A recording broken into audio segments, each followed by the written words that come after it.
هذا النور شفاء صدور فاض وعطر كل لسان وهنا حلقات الصديق قلب ينبض بالقرآن. گناہ کے مواقع سے بچنا چاہیے. مختلف حضرات جو ملاقاتوں میں جو اپنے احوال بھیجتے ہیں، احوال بتاتے ہیں، فون پر کہتے ہیں، خط کے ذریعے لکھتے ہیں، یا دل میں چھپائے ہوئے ہوتے ہیں، کہہ نہیں پا رہے، کہنے کا موقع نہیں مل رہا ہے. ان سب کو چاہیے کہ وہ اس مجلس کی گفتگو کو اپنے حال کے سلسلے میں جواب کے طور پر سنیں.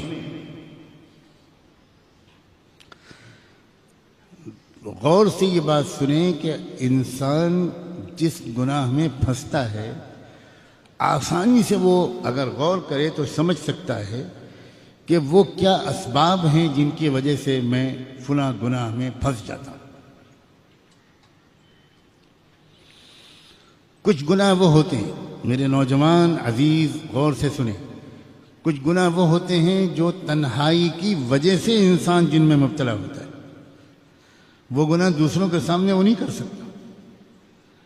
وہ تنہائی ہی میں اس کے اوپر ایسا ایک جنون طاری ہوتا ہے کہ وہ ایسے گناہ کر بیٹھتا ہے جس سے اس کی صحت بھی خراب ہوتی ہے.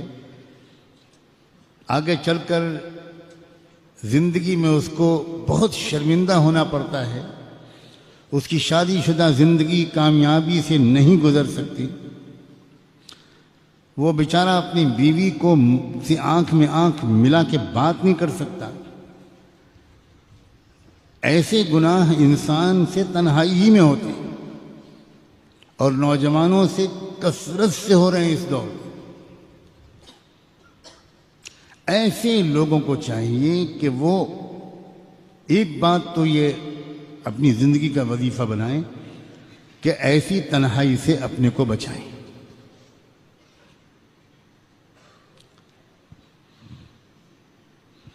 دوسرے، جس وقت ان کے دل میں اس طرح کی کسی بھی گناہ کا خیال آئے، ہمیشہ یاد رکھیں گناہ کا عمل بعد میں ہوتا ہے، گناہ کا خیال پہلے آتا ہے.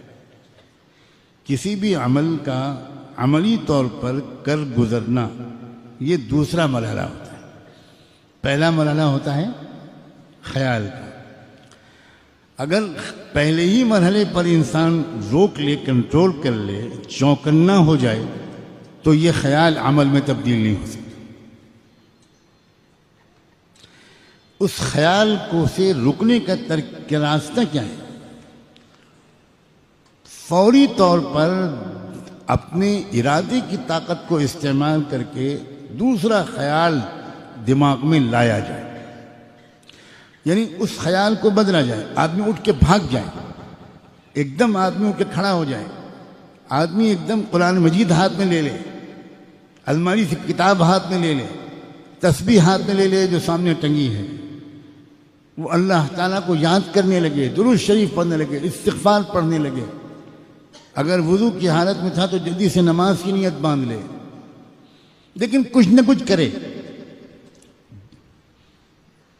اسی خیال میں انسان ڈوبا رہے، اسی خیال میں لگا رہے، دیر تک اسی خیال کے بارے میں سوچتا رہے اور پھر یہ تمنا کرے کہ وہ عمل مجھ سے سرزد نہ ہو. یہ انسان کی فطرت کے خلاف ہے. خیال عمل میں اپنے کو تبدیل کروا کر رہتا ہے. اگر آپ نے اس کو تھوڑی مہلت دے دی تو وہ پھر عمل میں تبدیل کروا کر رہتا ہے. وہ خیال کو بدلنا چاہیے، کسی بھی ترکیب سے خیال کو بدلنا چاہیے. حضرت یوسف علیہ السلام کو بھی خیال آیا تھا، ایسا نہیں ہے کہ ان کو خیال نہیں آیا تھا. اور انسان ایسا ہو ہی نہیں سکتا کہ اس کو خیال نہ آئے. لیکن یوسف علیہ السلام نے فوری طور پر فوراً اپنے خیال کو منتقل کیا اللہ کی پکڑ کی طرف، اللہ کی قدرت اور رحمت کی طرف، اور معاذ اللہ کہتے ہوئے بھاگے۔ یعنی انسان اپنی حالت کو بدلے، اپنی حیات کو بدلے، لیٹا ہوا ہے تو بیٹھ جائے، بیٹھا ہوا ہے کھڑا ہو جائے، بھاگے، نکلے باہر، اپنی جگہ بدلے، پوزیشن بدلے، مقام بدلے۔ ظاہری حیات بدلنے سے خیال کے بدلنے میں مدد ملتی ہے۔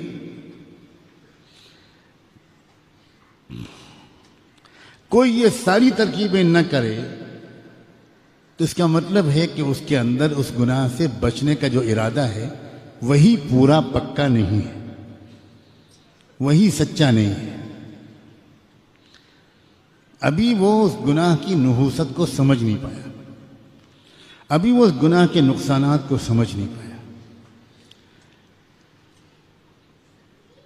عزیز نوجوانوں کو پوری دنیا میں اللہ یہ سمجھنے کی توفیق دے کہ زندگی کا سب سے قیمتی حصہ ہے جوانی۔ بننا ہوتا ہے جن انسانوں کو وہ جوانی ہی میں بنتے ہیں، بگڑنا ہوتا ہے جن کو وہ جوانی ہی میں بگڑتے ہیں۔ اگر یہ حصہ زندگی کا، اسی میں وہ صحت ہوتی ہے، اسی میں وہ قوت ہوتی ہے کہ انسان اس میں زیادہ سے زیادہ نیک اعمال کر سکتا ہے۔ بڑھاپے کی معذوریاں، مجبوریاں یہ تو تبھی معلوم ہوتی ہیں انسان کو جب خود بڑھاپا اس کے اوپر حاوی ہو جاتا ہے۔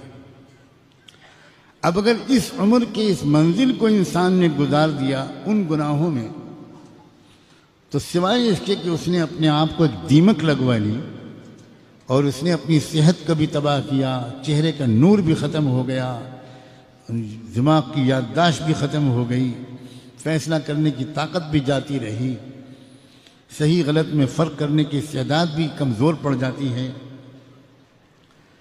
تو اپنے نفس کو سمجھائیں اور اس معاملے میں یعنی ترک معاصی کے معاملے میں، گناہوں کے چھوڑنے کے معاملے میں سنجیدہ بنیں۔ یہ جملہ حساس آدمی کے لیے بہت کافی ہے۔ جو انسان یہ کہتا ہے کہ مجھ سے گناہ چھوٹتے نہیں، شاید اس نے اپنے گناہوں کے چھوڑنے کا سچا ارادہ ہی نہیں کیا۔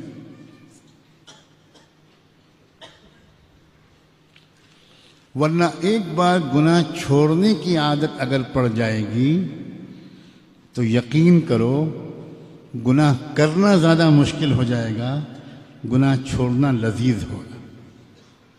چکھ کے تو دیکھو، گناہوں کی لذت تو بہت دیکھ لی، اب تقوی کی لذت کو بھی آزما کر دیکھو۔ اب گناہوں سے پاک صاف زندگی کا جو سرور اور مزہ ہے اس کو بھی چکھ کر دیکھو، اس کے ذائقے کو بھی چکھ کر دیکھو۔ اس کے ذائقے کے چکھنے کے بعد گناہوں کے جھوٹے ذائقے کی طرف آنکھ اٹھا کر دیکھنے کا بھی دل نہیں چاہے گا۔